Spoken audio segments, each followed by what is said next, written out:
Welcome to CrossCode New Game Plus. Ah shit, here we go again.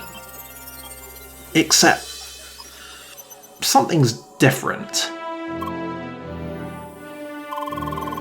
Ah well, it's probably nothing.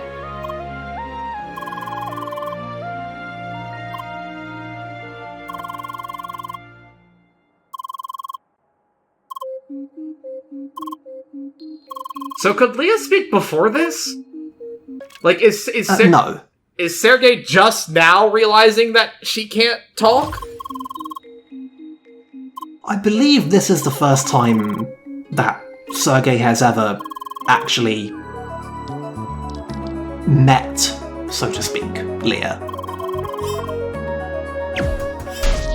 I don't think... I mean, he wasn't involved with the Iwata stuff. That was all Gotham, Satoshi, and Shizuka.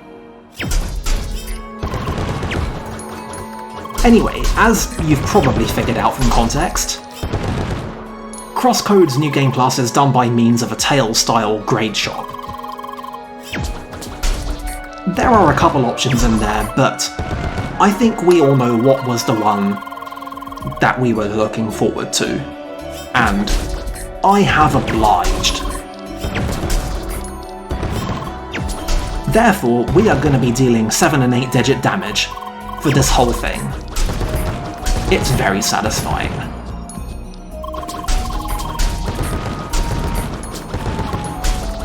I mean, Leia's having fun, I'll give her that. Yeah, nobody is more into this than Leah is. The reason people like this so much is because, they went to the bother of adding a bunch of this extra dialogue, including these entire unique facial expressions, just so there could be a little something extra when you do a New Game Plus. It's real neat, and it can even be real interesting for reasons that we'll get to.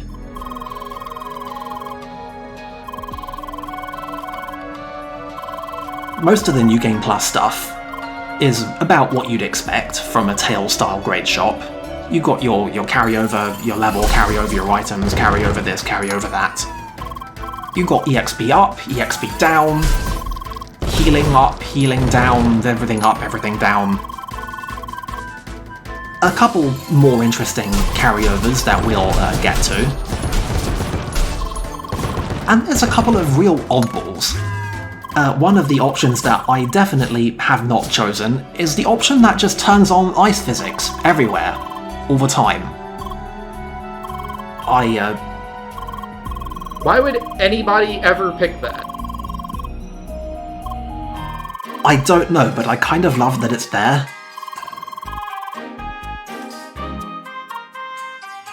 Anyway, New Game Plus likes to acknowledge the headline New Game Plus options. Also, this isn't anything to do with New Game Plus, but I just wanted to get to it at some point. The game that is on this TV is Velsaba, which was the previous project that the developers who would go on to form Radical Fish were working on before they made CrossCode. It was basically going to be Final Fantasy X, but it looks like Final Fantasy VI, and it would have had hella sprite work. I can kind of see why it was cancelled. Also, they were making the whole thing in RPG Maker. It's kind of nuts.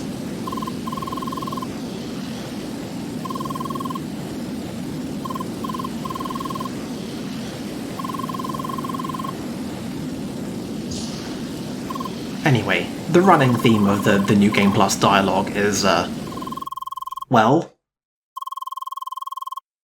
you can figure it out.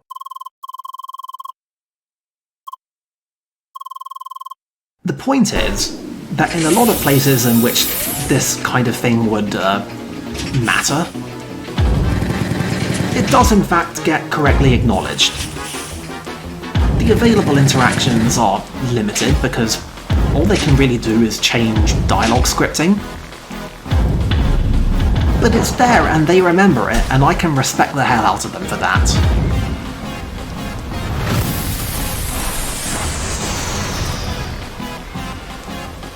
Also, I don't know why this bit fades to white in retrospect, it's really weird.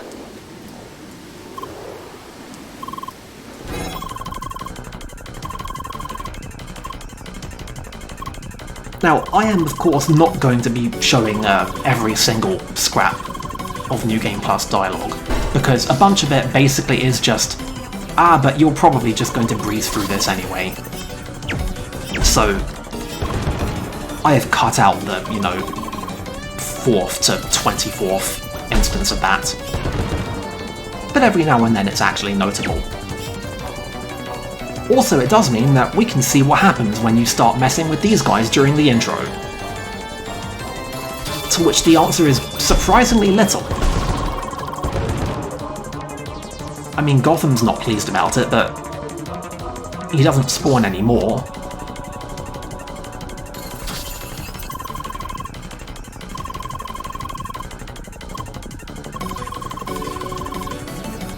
Carla has to lean on the fourth wall a little bit here because they can't not have her do this thing. Not for any extremely important canon reason, but just because they don't have the scripting.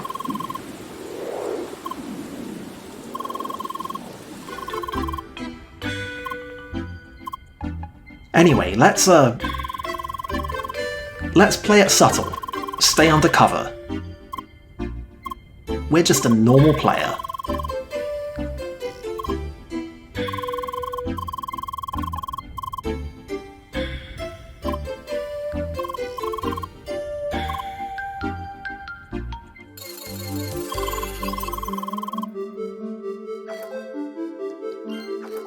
Anyway, here's some inevitable stuff. You can pretty reasonably carry over, well, your inventory. Items don't really matter. Equipment probably would matter a lot if we didn't have Sergei hacks on. Notably, you do still have to equip the rookie stuff in order to leave this room. Unless there's a skip. There's probably a skip, but I don't know it.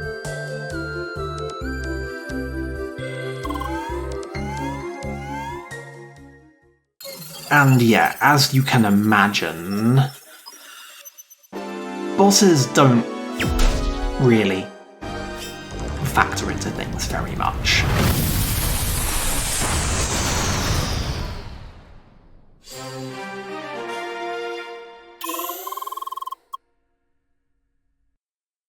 They're pretty much all like this. Pretty much.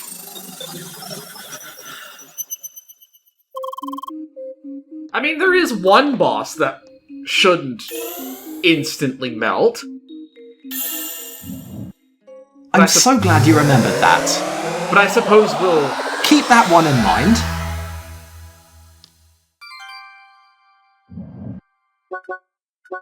So yeah, one big upgrade, he says. And we get all of our elements at this point, if you unlock this one. Now, you might think that this might be kind of a big deal, but I remind you that CrossCode is very much not a Metroidvania, to any extent. This does enable a couple minor sequence skips in dungeons, but for the most part, this is actually pretty restrained. Also, we've got one that lets us get the high-level techs early.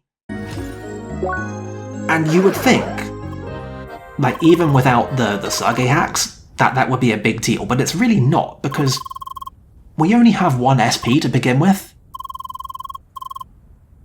And when you kill everything in one hit, it's kinda hard to get a combo going.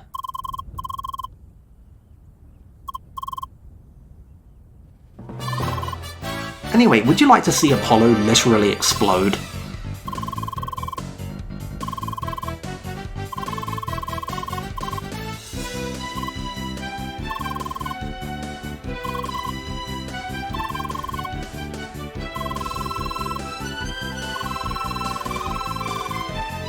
I wonder what his blood pressure's like.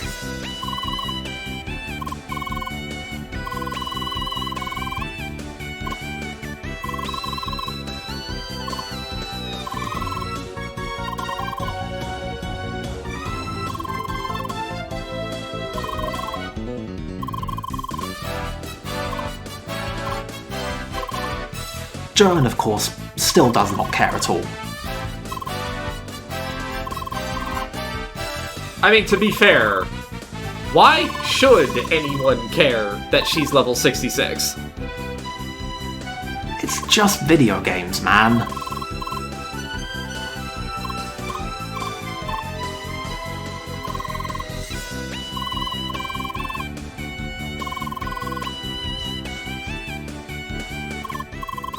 Please chill.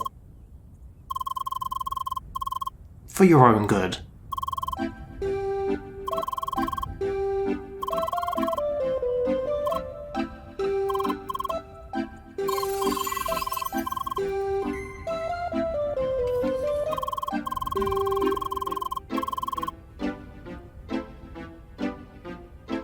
So yeah, CrossCode New Game Plus is not canonically, like, looping around from a previous playthrough.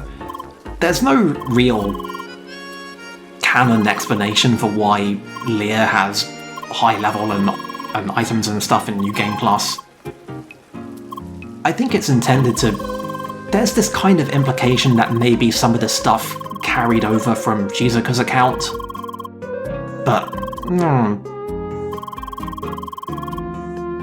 The Sergei Hacks has an explanation, he's just tinkering. But everything else is just... There's only so much that we can explain this. Anyway, let's go for a walk.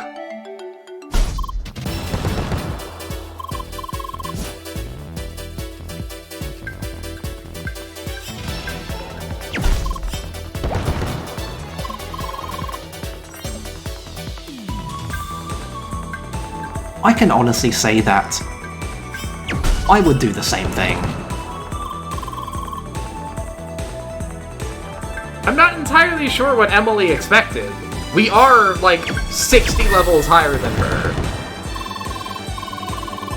We're 60 levels higher than her, but, like, we're still dealing, like, 7 and 8 digit damage. It's quite something.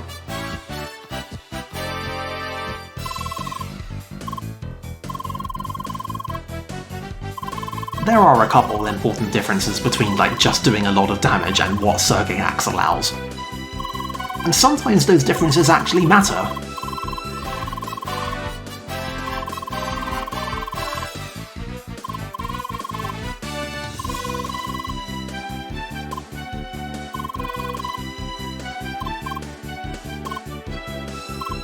Apollo, of course, in his own way, still doesn't really care.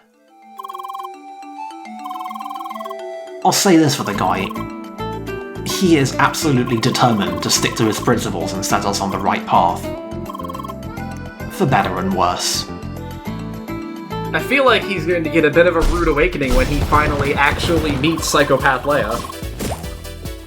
Tiny bit. Oh, that's so cute! She got one hit in. Right?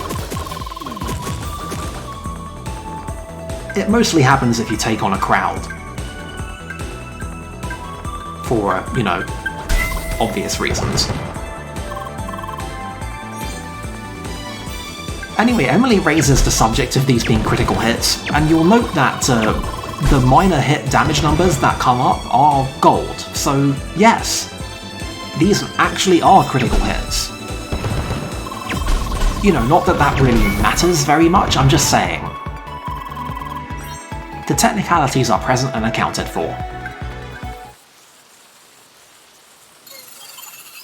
Anyway, the New Game Plus extra dialogue appreciation does not extend outside of the critical path. Because I think they concluded, I think correctly, that most people doing this kind of a playthrough aren't going to be very concerned about deep side quest coverage.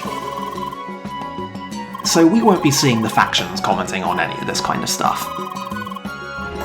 And we won't see anybody else commenting on the faction quests either.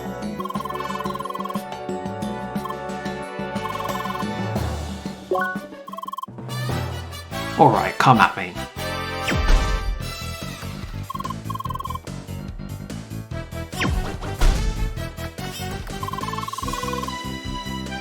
Oh, you don't know the half of it. this is kind of a weird inclusion, but it's here and you can turn it on. It costs a lot of points, but fuck it. Literal witch time, as well as glitch time. Very important you appreciate the difference. I guess it's notable that other than perfect dodges, that's the only thing that a dodge can do. Oh, I guess he got me. Can't all be perfect, right? Damn. So, okay. I decided that there should be some counterbalancing to the Sergei hacks. So I turned on Prepare to Hide, which makes you die in a single hit. To everything. With one important mechanical exception, which we will be getting to. But in addition to Sergei hacks, Apollo likes to comment on this as well. Naturally, he's determined that it is also cheating and therefore unacceptable, but he doesn't really know what to make of it.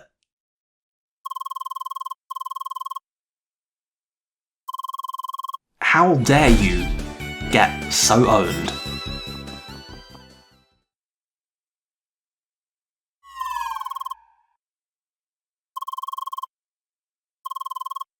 Oh, Christ.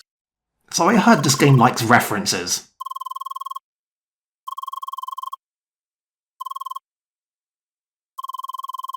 Apollo's so mad that he's dropping a 1500-year-old copy pasta.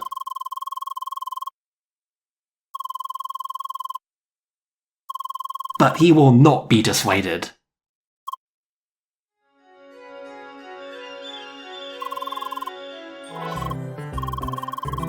I guess I should note, talking about Apollo and its principles, one of the options that you can get in a New Game Plus is to make every enemy scale to your level. Which, you know, has about the implications you'd expect. Especially on EXP, it's very interesting for EXP, but Apollo, no matter what, will never scale to your level. He will always be on, I think it's level 10 when you fight him here, even if you're on level 99, because he's just that dedicated to fair play. We, gotta hand it to him. Do we? Do we really have to hand it to him on any account? Yes. There are some times in which we do in fact have to hand it to them. There will not be a correction on this tweet. So, the great thing about our custom CrossCode Heaven or Hell mode is that there are a lot of rooms that, as you probably expect, become completely trivial. And also, there are a lot of rooms that just become completely nightmarish. This is one of them, because it's really hard to take absolutely no damage from these guys. So I had to use every trick available to me to survive this room, including leaving and coming back every time we opened a door. And also I enabled I switched out our techs, so that in fire mode we have one level in Once More, which will allow us to survive at critical health for one hit. And the really great thing about Once More is that it is active not like once per fight or anything like that, but as long as you are not on 0 health. So if you're really dedicated to hit point regen, you can bend things a fair bit. This also has nothing to do with New Game Plus. I was just really determined to do this whole thing in a single orbit and get it on camera. I just really wanted to do that. It's very, very, very satisfying. I'm so pleased with myself right now.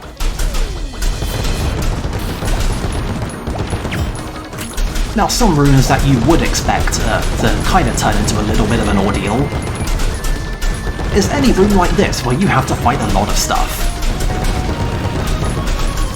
Because killing things in one hit isn't really very much of a help when there's a ton of things that you have to kill. Also, those two really did not want to get off that ledge. Bosses are, of course, not really a concern. I'd like to observe at this point that our insane damage also includes insane knockback, because CrossCode does actually kind of have physics. I think Crossworlds canonically has physics as well. They never really go into it very much, but there's stuff going on here. So yeah, not only do we kill stuff immediately, everything that we kill basically just gets sent into orbit.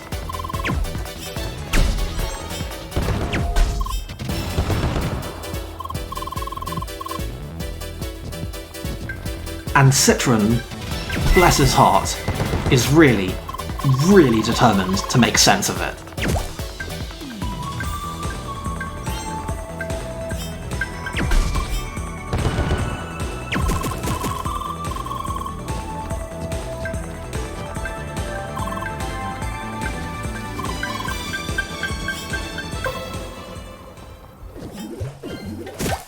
Also, it's not really clear whether this is a function of stats, what's happening to us, because, among other things, if you look during the fights against Gotham and Gastropolis, where we have the Sergei exponential attack buff, our attack stat does actually just climb up to 999 and stay there on the display. But that doesn't happen with Sergei hacks.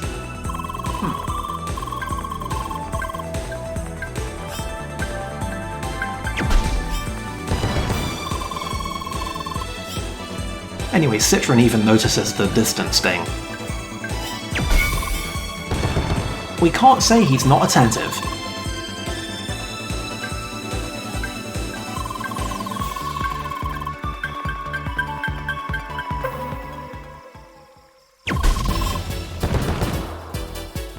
We, won't talk about things that we could say about Citron.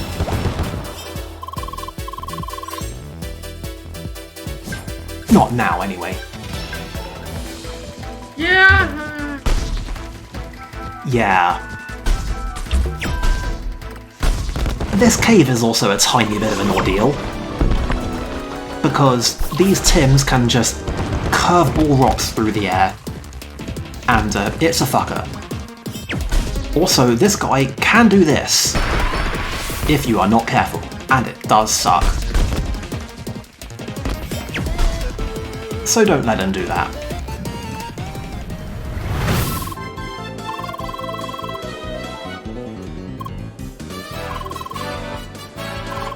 Apollo, of course, takes a very different attitude to the whole calling us by our name thing. It is the closest he ever comes to actually maybe kind of having a tiny bit of a point. I am also a very big fan of Leah's reaction to being challenged, so...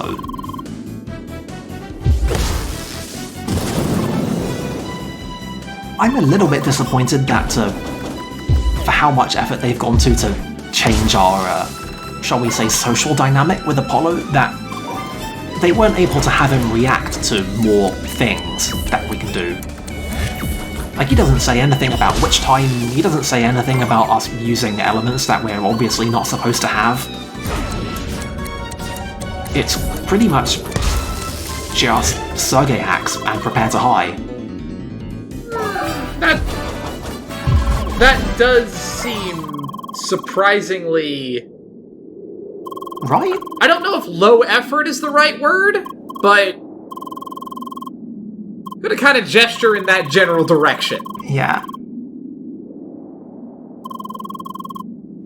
Anyway, he actually respects us if we lose here, even though we're obviously cheating to lose so completely. But of course that's not what we allow to happen. He doesn't have any more copy pasta for us.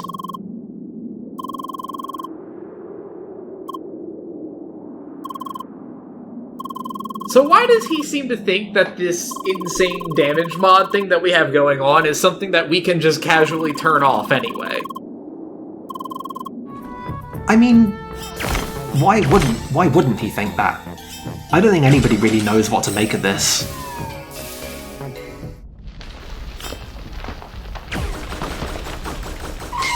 Anyway, this boss is of course a total joke, like, most other things are, but the scripting in this room kind of breaks at this point, and I'm not really sure what the deal is with that. These guys stick around, the floor remains liquid. They just keep spawning.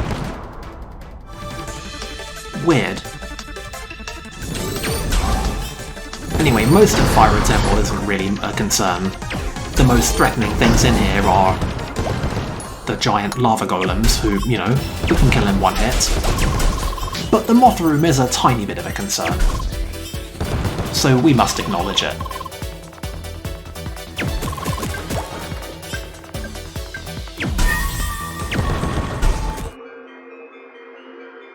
This I left in just because I wanted to drive home the fact that this guy gets the elements backwards. And it's not like, oh, one's the shock temple and one's the wave temple and we're just arguing semantics. He says that shock is in Servitor, and that's just wrong. It's wrong. The Trapwalker guy is wrong.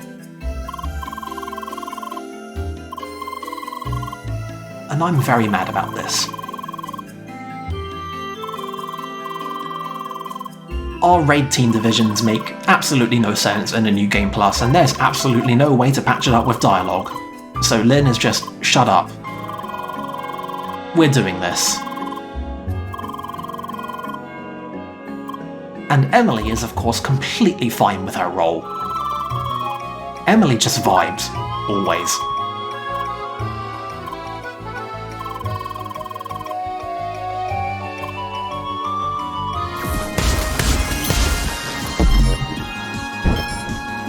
The raid, being a set piece in which you have to fight a lot of stuff, is appropriately a tiny bit of a fucker. Although it is notable that the defeating the blocks thing is actually not on a timer, the other guys are actually on the other side and they are actually fighting. And they have to actually clean up their blocks before the raid can proceed. Or at least the game does a very good job of pretending that's what's happening. I don't know if they're actually being simulated over there.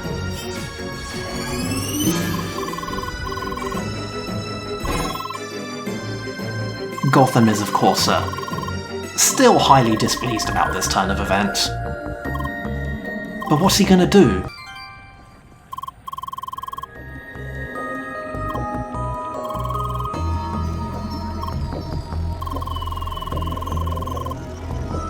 In a kind of amusing inversion of the usual mechanic, Evo Lucas turns from, well, what he was before into basically completely chill when we are on the same level of him as him. But, well, there's still the damage thing. Also, you can totally hide from the laser underneath the environment. This is a thing you can do. The game's completely fair about this. If you move from that spot while the laser's firing, you are probably gonna die, but you can do that. And then you can move off screen and everything's fine. This is how you can get the robot stats early, if you want. Did you have enough time to get anywhere near the tower? No. Not because of anything to do with time, but because when you engage in combat up there, it spawns a barrier. So you cannot get to the tower.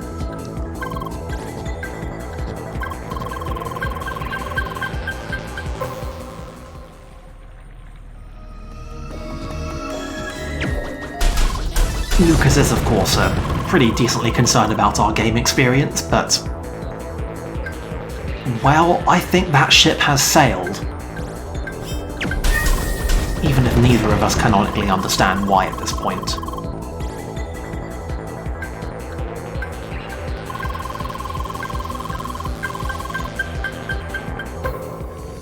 Something I would have liked to see is just canonical glitches in Crossworlds. Not things that the game really calls attention to the way that it does, like, I don't think the teleporting through walls thing that we did with Kit is a real glitch, because, like, it's not a real glitch, it's just something that they pretend is a glitch for that one quest. But I think if they really wanted to go the extra mile, we could have had, like, other glitches.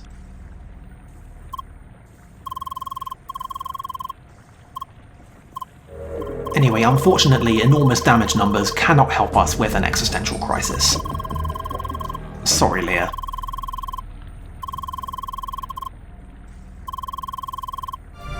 Lucas says that our one-hit kills won't help us in the stealth section, but that is only true outdoors. Inside, we absolutely can just kill those things. Anyway, remember this room? This comes up during the chase, or the bit before the chase, and Sergei's like, no, just ignore this puzzle. Because you can't solve it, because it requires shock. And we don't have shock. Except, of course, we do have shock, so we can actually solve this room. Normally in these bits this doesn't get you anything because Sergei will just stop you from using the doors. But if you solve this one, you can find the developer room. I see. This is them. They're all here. Like with the whole greater Gotham situation, I categorically refuse to address the subtext of the developers of CrossCode being inside Vermilion Tower. I'm not gonna do it. I'm not falling for this. You can't make me analyze this. Like, oh god, I'm thinking about analyzing this, and I can't. Just like, fucking Christ. See, look. It's there. The game's words. There's nothing here. There is nothing here. There is nothing here. Okay?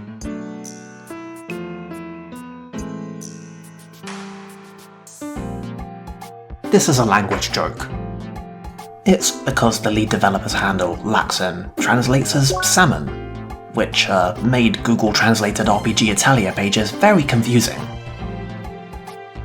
But here, of course, he's the CrossCode. It's inevitable.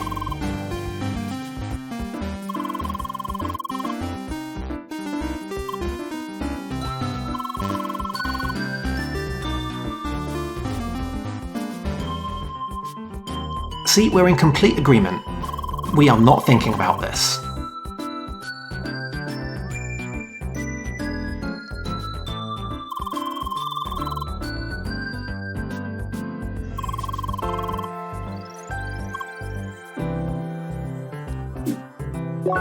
I also will not address the subtext of Leah meeting the developers of CrossCode. I think that's too many levels. Too far, too many. Go back one. Back to the happy place.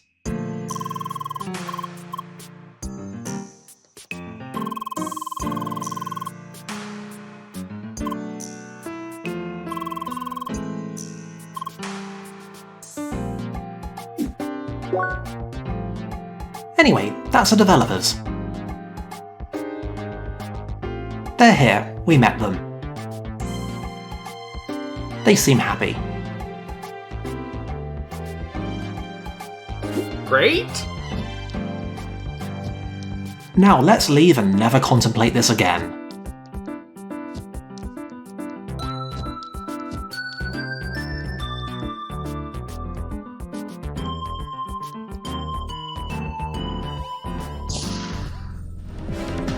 Alright. Everything resets out here so we can actually leave. If you really want, you can solve this one as well, but...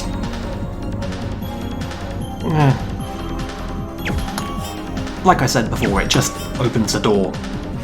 Sergei still won't let us leave. So, a couple rooms later, we start getting chased by an army of robots spawned by Gotham. And this time, he reacts to us blowing up his robots. A couple things start happening. He starts spawning more and more of them, and they start scaling. And when I mean scaling, I do not mean scaling to our level. They scale to level 99. Not that this is really very important to us, because they can all kill us in one hit anyway, but... there are measures in place to stop you from being too silly in this room, even if you do get to enjoy Gotham's reactions. I feel like any degree of stopping things from getting too silly sort of betrays the entire point. Why are we doing this if not to shatter it over our knee and be ludicrously silly? Fair enough. On which note, remember about 30 seconds ago when I said that these guys' level scaling isn't important to us? I lied. Because of how this room works, and because of how experience works, relative to, well, the difference between the enemy's level and your own, this is now an instant grinding spot. This is true everywhere else in the game as well. Like, if you turn on the every enemy level scales option, you will hit level 99 quite rapidly. But even without it, if you just stand in that room for a minute and just stand on one of those spots and just keep shooting, you will also reach level 99 very quickly. Not that it really matters to us, because, you know. But we could totally start the second New Game Plus and like only carry over level and play fairly at level 99. You can't see it because I'm not using a face cam, but I did massive air quotes there.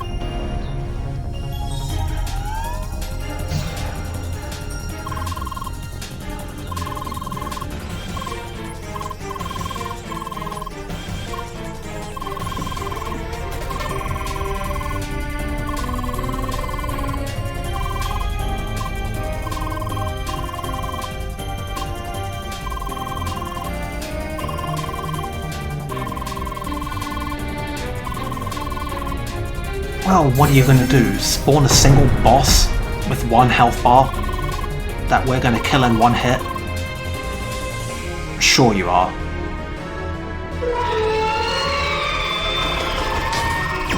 Oh, right. We're only dealing 7-digit damage. Well, shit. I guess we actually have to fight this one.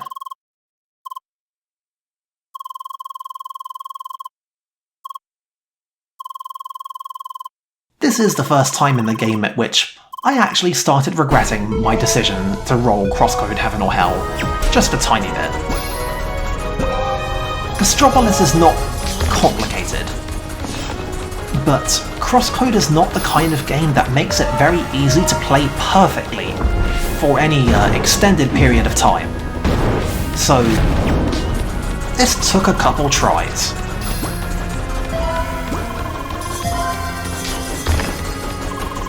Fortunately, the game is a fair bit more restrained in its design than is apparent sometimes. Enemies don't have that many attacks. They behave broadly pretty consistently. Sometimes there's some weird stuff that happens, but for the most part, as much as I, at the end of the day, cannot recommend Prepare to High as a serious mode of play, I will say that trying to deal with this stuff basically works on a kind of very theoretical level. Also, this bit turns into absolute hell. This is like the actual hardest part of this fight, is surviving this nonsense. You have got to use all of your available axes. You've got to take advantage of your timings and your delays. Eventually you have to start actually dashing. And also, whatever you do, do not go for the exit point right away. Gotta wait a bit.